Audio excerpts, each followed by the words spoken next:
কি একটা ম্যাচ হলো! কি অসাধারণ একটা ম্যাচ হলো! এবারের আইপিএলের সেরা ম্যাচটাই কি আসলে হয়ে গেল? Kolkata Knight Riders Lucknow Super জায়ান্টসকে হারিয়েছে সুপার ওভারে। এবার আইপিএলে প্রথম সুপার ওভার খেলা যখন সুপার ওভারে গিয়েছে তখনই নিশ্চয়ই বুঝতে পারছেন যে কীরকম রোমাঞ্চ ম্যাচে ছড়িয়েছে। ম্যাচটাতে কলকাতা নাইট রাইডার্স হেরে যেতে বসেছিল। নিশ্চিত হারের পথে তারা প্রথম ইনিংসেই ছিল। সেইখান থেকে তাদের দুর্দান্ত কামব্যাক। এরপরে বোলিংয়ের একটা সময় মনে হচ্ছিল তারা নিশ্চিতভাবে জিতে যাচ্ছে। কিন্তু লাস্ট ওভারের গড়বড়ে খেলা করলে গেল সুপার ওভারে এবং সেই জায়গাটা থেকে তারা ম্যাচটা জিতে নিল। সুপার ওভারটা অবশ্য একদম সহজেই তারা জিতে গিয়েছে এবং সেইখানটাতে যেই ম্যাচ আজকে আইপিএলটা হলো, স্ক্রিপ্ট ছাড়া এরকম ম্যাচ হওয়া সম্ভব না। আবার স্ক্রিপ্ট করেও এরকম ম্যাচ হওয়া সম্ভব না। ভাই স্ক্রিপ্টে কিভাবে লেখা থাকবে যে রিঙ্কু সিং ওই সময় ওইরকম একটা ইনিংস খেলবেন? কিভাবে লেখা থাকবে কার্তিক তিয়াগের ওই লাস্ট ওভারটা ১৭ রান তিনি ডিফেন্ড করতে পারবেন না? কলকাতা নাইট রাইডার্স এইবারের আইপিএলে প্রথম ৬ ম্যাচের মধ্যে একটাও জিততে পারেনি। বৃষ্টির কারণে শুধুমাত্র একটা ম্যাচ ভেসে গিয়েছিল। ওই একটা পয়েন্ট তাদের প্রাপ্তি ছিল। সেইখান থেকে টানা দ্বিতীয় ম্যাচ তারা জিতল। রাজস্থান রয়্যালসকে হারানোর পর আজকে লখনৌকেও হারালো। আর লখনৌ তারা প্রথম ৩ ম্যাচের মধ্যে ২টা জিতেছিল। তারপরে টানা ৫টা ম্যাচ হেরে গেল। এই যে ম্যাচটা, সেই ম্যাচটা সুপার ওভারের হলো শেষ পর্যন্ত রিঙ্কু সিংয়ের বীরত্বেরই ম্যাচ। তাতে টার্নিং পয়েন্ট রিঙ্কু সিং ছাড়া অন্য কোনো কিছু কি বলা যাবে?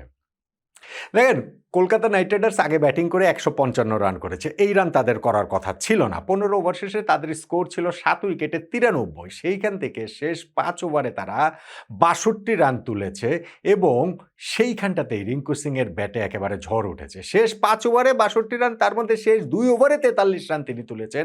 মোহাম্মদ শামির করা ১৯ নাম্বার ওভার এবং দিগ্বেশ রাঠির করা ২০ নাম্বার ওভার। এই ২টা ওভার থেকে ১৭ রান এবং ২৬ রান তিনি তুলে নিয়েছেন। স্পেশালি লাস্ট ওভারে দিগ্বেশ রাঠিকে তিনি তো হচ্ছে গিয়ে ৪টা ছক্কা মারলেন টানা। রিঙ্কু সিং এর কাছ থেকে এই লাস্ট ওভারে ৪-৫ ছক্কা তো এটা আমরা দেখেছি। সেই বিখ্যাত ম্যাচ লাস্ট ৫ বলে ৫ ছক্কা মেরে যে জিতিয়েছিলেন কলকাতা নাইট রাইডার্সকে, সেই স্মৃতিটা তিনি ফেরত আনলেন। ওই ১৫ ওভার শেষে কলকাতা নাইট রাইডার্স স্কোরটা যে ছিল ৭ উইকেটে ৯৩, সেইখানটাতে রিঙ্কু সিং এর রান ছিল ২৭ বলে ২৭। সেইখান থেকে তিনি শেষ করেছেন ৫১ বলে ৮৩ রানে। অর্থাৎ প্রথম ২৭ বলে যিনি ২৭ রান করেছেন, তিনি তারপরের ২৪ বলে করেছেন ৫৬ রান।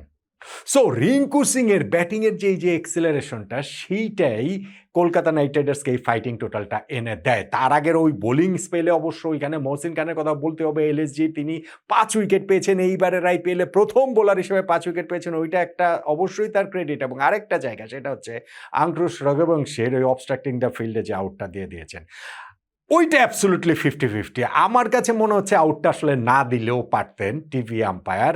উনি হচ্ছে গিয়ে ওই যে বলটা মিডনে ঠেলে রান নেওয়ার জন্য ছুটেছিলেন, আবার যে পেছনে আসছিলেন, মোহাম্মদ শামি যে ডিরেক্ট থ্রো করছিলেন, সেইখানটাতে ঠিক বলের ডিরেকশন চেঞ্জ করে যে দৌড় দিয়েছেন, ওইটা খুব ক্লিয়ার বোঝা যায়নি। যে টিভি আম্পায়ার আউট দিয়ে দিয়েছেন। আমার কাছে এটা 50-50-তে আমি আসলে ব্যাটসম্যানকে বেনিফিট অফ ডাউট দিতাম। কিন্তু এইটা শেষ পর্যন্ত দিকে অত বড় টকিং পয়েন্ট আর হয়ে ওঠেনি কলকাতা নাইট রাইডার্স ম্যাচ জেতার কারণে, রিঙ্কু সিং এর ওই বীরত্বের কারণে। রিঙ্কু সিং এর বীরত্ব কি শুধুমাত্র ব্যাটিংয়েই? তা না, ফিল্ডিংয়েও তো ছিল। ভাই ৪-৪টা ক্যাচ তিনি ধরেছেন। ৪টা না, ইনফ্যাক্ট সুপার ওভার মিলে ৫-৫টা ক্যাচ তিনি ধরেছেন। ফলে রিঙ্কু সিং ম্যাচের আজকে সব জায়গাতেই ছিলেন। ১৫৫ রানের টার্গেট এলএসজি, সেই টার্গেট চেস করতে নেমে শুরুতেই তারা একটা উইকেট হারিয়ে ফেলে ওই জায়গাটাতে মিচ মার্শের, এবং সেইখানটাতে দারুণ ক্যাচ ধরেছেন রবম্যান পাওয়েল। পাওয়ার প্লেতে তারা আর কোনো উইকেট হারায়নি, কিন্তু রানও করেছে কত? মাত্র ৩৬-৩৭ রান তারা মাত্র করেছিল। ধীরে সুস্থেই তারা এগোচ্ছিল। ইনফ্যাক্ট ১০ ওভার শেষে তাদের যে স্কোরটাতে তারা ছিল, শেষ ১০ ওভারে তাদের আরও ৯৩ রান প্রয়োজন। তাদের ওই যে ৬৩ রানে তারা ছিল, এবং সেই জায়গাটা থেকে কিন্তু তারা পরপর ২টা উইকেট হারিয়ে ফেললো সেট ব্যাটসম্যানের। প্রথমত হচ্ছে গিয়ে ওই কি বলা চলে যে এইডেন মার্করামের আউটটা হলো, সেখানে ক্যাচটা কে ধরেছেন? রিঙ্কু সিং। এবং তারপর আরেক সেট ব্যাটসম্যান ঋষভ পান্ট, তাকে আম্পায়ার আউট দেয়নি। এই ডিআরএস নিয়ে কলকাতা নাইট রাইডার্স ওই উইকেটটা পেয়ে গিয়েছে। আস্তে আস্তে ম্যাচের গ্রিপটা কেকেআর নিজেদের কাছে করে নিয়েছে।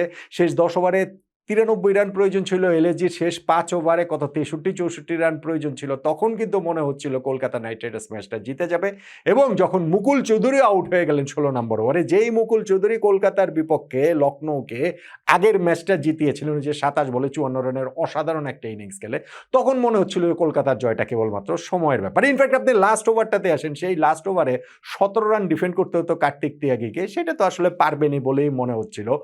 ওই জায়গায় কার্তিক তিয়াগী সবকিছু আসলে গড়বড় করে ফেললেন, হয়তোবা রোমাঞ্চটা আর একটু বাড়ানোর জন্য। প্রথম বলটা 22 থেকে 1 রান হলো, তারপর পরপর 2টা নো বল দিলেন, ওয়েস্টার্ন নো বল, কিন্তু তারপরও বোলিংটা তিনি কন্টিনিউ করতে পেরেছেন। কেন না ওইখানটাতে হচ্ছে গিয়ে পরের নো বলটা আসলে ওই শরীরের দিকে ছিল না এবং এটা ডেঞ্জারাস হিসেবে বিবেচিত হয়নি, এবং তারপরেও গিয়ে ম্যাচটা পরের বলটা হিম্মত তিনি হচ্ছে গিয়ে 4 মেরে দিলেন, তারপরের বলটাতে আউট হয়ে গেলেন, ক্যাচকে ধরলেন রিঙ্কু সিং।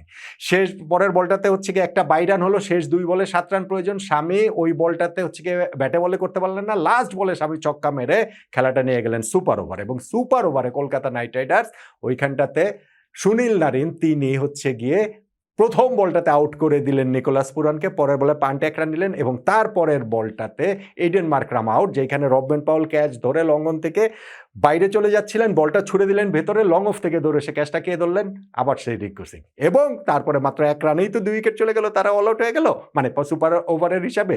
এরপর রিঙ্কু সিং নেমে তিনি তার হচ্ছে গিয়ে বাউন্ডারি মেরে ম্যাচটা জিতিয়ে দিলেন। তাহলে এই যে ম্যাচটা হলো রিঙ্কু সিং এর একেবারে বীরত্বের ম্যাচ, সেখানে টার্নিং পয়েন্ট কোনটা?